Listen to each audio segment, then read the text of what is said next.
Kids and dogs and kids. Crazy, crazy, craziness. How can we help them get along, keep them both safe? Stick with me, we have got this.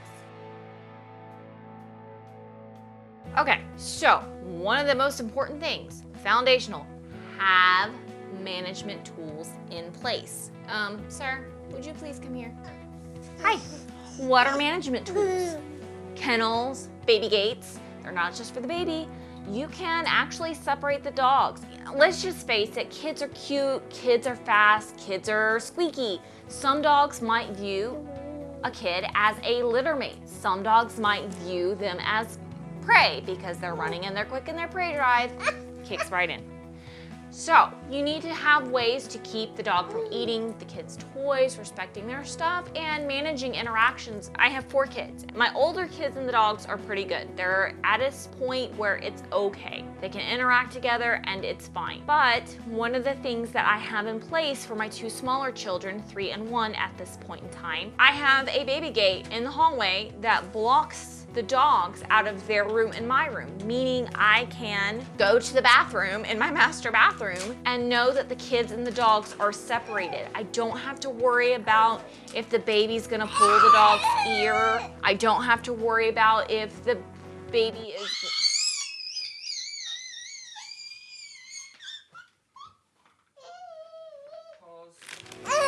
Oh, snackies. I don't have to worry about if the kids are eating a snack and I have to run to the restroom. I don't have to worry about the dogs taking it out of their hands, biting the kid, whatever. They are separated. This just adds a level of safety.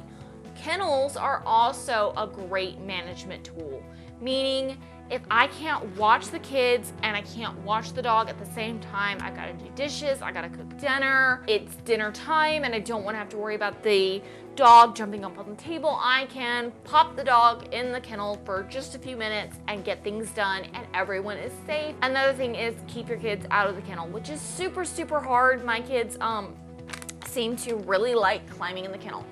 Another tool, house line. Joy has a house line on all the time because we're teaching her respect because she likes to jump up on tables and things like that. Anyways, we have a whole series on that. Check that out. Supervision is tip number 2, which ties into management. Yeah, look what you got. When you have the kids and dogs together, you need to supervise.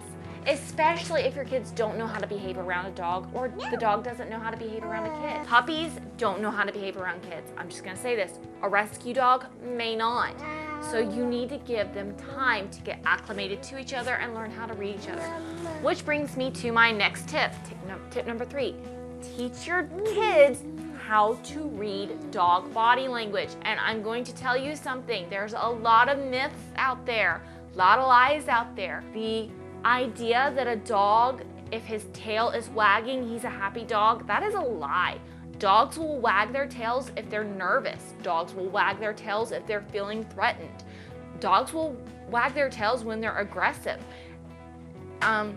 This is kind of gruesome, but if they're fighting to the death, their tail might be wagging. So a wagging tail is not a good way to tell if a dog is happy. How they wag their tail is different, which is why this book is great because of the body language.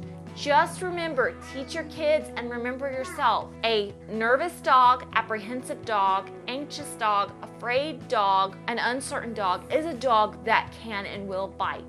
So always keep that in mind. I will link this. Tip number 4, train the dog away from your kids. So hard. I'm a stay-at-home mom with 4 kids. We homeschool. We're here all the time together. So that means that I have to utilize the baby gates, utilize nap times, find the time.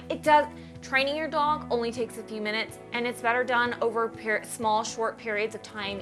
Anyways, McCann Dogs has lots of tips on how to do this. I have some tips on how to do this. There are other dog trainers out there that have tips on how to do this. It's better to squeeze 5 minutes here and 5 minutes there. Anyways, to train your dog, train them separately and do specific exercises with your dog with impulse control around your kids. So do both, but don't do the training around your kids until you have a little bit of impulse control going. Tip number 5, play with the dog away from your kids. Teach the dog how to play with humans. Tug is a really great way to play, so you can teach the dog to, when you say out, they release. If they bite your hand, you tell them no, ouch, the game stops. You can teach impulse control and them not to touch skin by you playing with the dog, and then they learn how to play with humans, and then you can teach them how to play with the kid. Tip number 6, teach your kids how to play with dogs.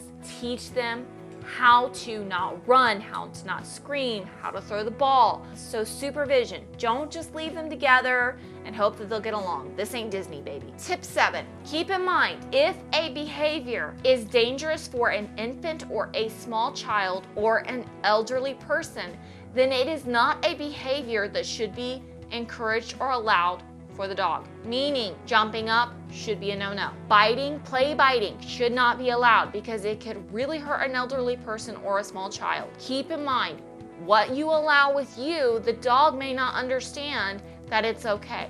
Now, I have trained Joy that when I call her to come, she jumps up on my leg. This is specific. I wish I hadn't done it, but I do like the fact that if I need to scoop her up, her momentum is picking her up. But we're having to teach her not to jump. Don't think that your dog is only gonna do it with you. They can and will do it to other people. So keep the behavior safe. And yes, your dog can learn. It is okay to never jump and to never, ever bite a human, even in play. Tip number 8, understand any dog can bite. I know I mentioned that anxious dogs, nervous dogs, but I just talked about how dogs can bite and play. So keep your kids safe, keep your dog safe, and remember, it's not cute.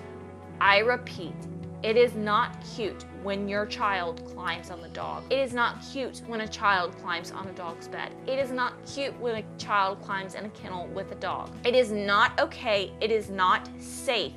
You are putting the baby, the child, and the dog, and yourself at risk. You are asking a lot of that dog, and it is not fair. One wrong move and the kid could accidentally hurt the child, and the best dog in the world may lash out in pain before they realize what they've done, okay?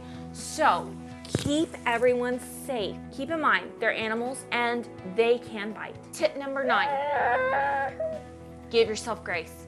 Give your kids grace, give your dogs grace. Things happen, give yourself, give your kids, give your dogs a little grace.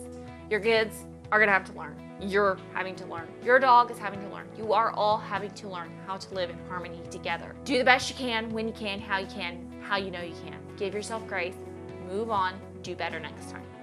And my last and final tip, tip number 10, be consistent. Yeah, that one's hard. I thought so too. But dogs and kids and you thrive on a little bit of consistency. Not precision, not perfection, but consistency. Peace.